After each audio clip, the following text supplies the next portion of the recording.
Hey there, this next question comes from Marlina Carter. And Marlina says, is it better to have employees or independent contractors? She owns a grooming salon currently with 2 independent contractor groomers that only pay a set daily rate, both rental. Okay, Marlina, the answer to this question is yes and yes. It's great to have independent contractors for certain things, and it's great to have employees for other things. And one of the things that I really pay attention to in business is making sure that I stay in compliance with the tax code and human resources code out there in the world of what I'm using for an independent contractor and what I'm using for an employee. And it's really important to not blur that line because it can create more liability on you.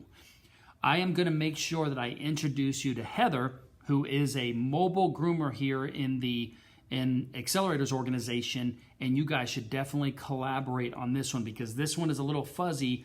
I can't really make a recommendation of what you should do, but I can tell you there's lots of pros and cons to 1099 versus employee. And what I'm going to do is I'm going to go research some good articles on this, and I'm going to put these in the resource center. So make sure and check the weekly newsletter, the Mentor Minutes newsletter this week, because I'm going to make sure that I put some articles in there around this. And I will make sure it's in the section called accounting. Okay, in the accounting section is going to be the differences and the pros and cons of using independent contractors and W-2. By and large, the number one pro to having an employee is you get to dictate what they do and when they do it.